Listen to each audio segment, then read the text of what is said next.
So last time we were working on the bass line and kick relationship of a track deconstruction I worked on, right? And this is where we were.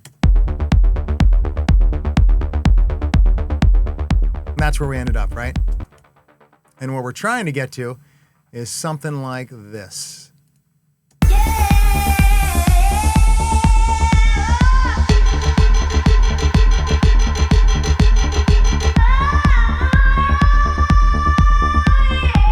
So the next thing we'll work on will be the hats and percussion. So I'll take a section here. All right, there we go. All right. So here's our little bass loop, our little percussion loop. So they're not bad, the hats. The hats are all right. But they're pretty straightforward, right? There's not a whole lot going on.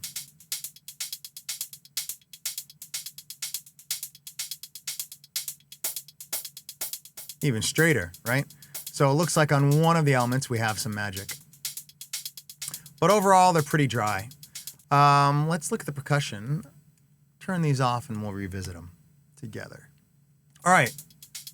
So, one thing that I do is I'll take my hats and I'll use them across the entire spectrum. So I'll take some and I'll put them left, some I'll put them right, some I'll put them dead center. And since they're high frequencies, they're over the top of the kick and the bass, so they're not in the way, but they add a lot of attack on top of things. And, you know, a groove is obviously very important.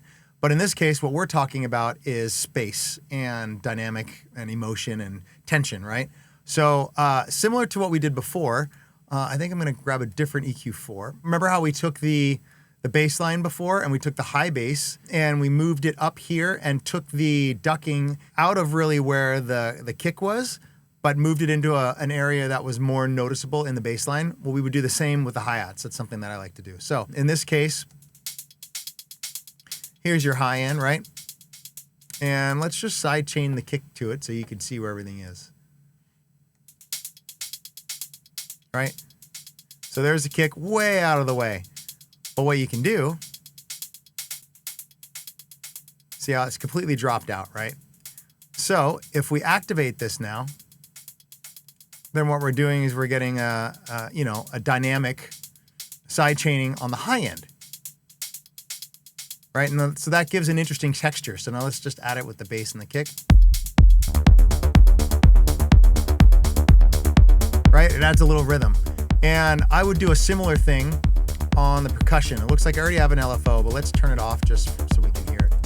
Right? And let's do a fresh one. Let's take these out. Pro Q4. C again, we'll do a side chain to the kick. Why don't we do this right around the mids? Right there. So we'll take it and we'll turn that def down. Right, maybe to 10. Activate it.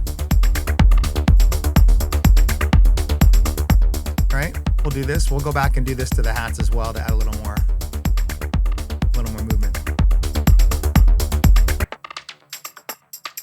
So here's with it. You can hear it's much straighter, right? There's not as much movement.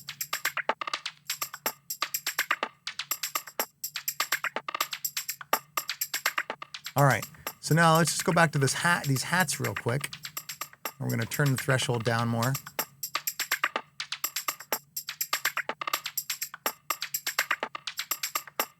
And so you can see them. Let's turn the attack pretty aggressively and release.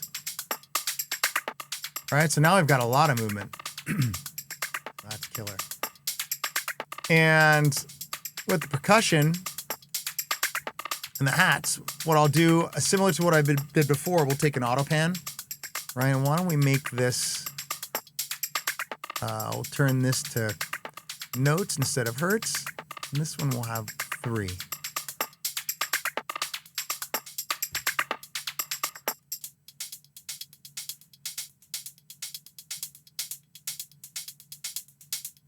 Just a little bit. Now let's hear it all together. Right? A little more movement than before.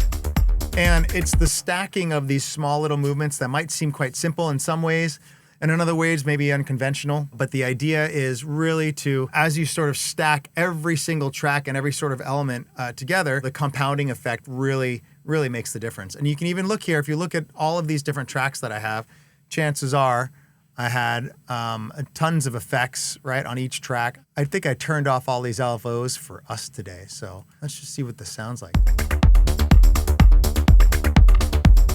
Yeah, there we go, right? So the relationship between the kick and the bass and the percussion and the hats, normally you don't think of those relationships other than groove.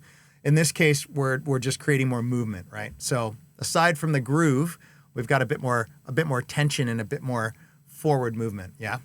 All right, the next chapter, we'll take a look at the vocal and look at some unique ways that we can take the actual automation of the vocal now. We'll move a little bit further into imaging and chorus and some ways that we can use them in an effective way that both create more character, but also create more tension, especially coming out of breaks.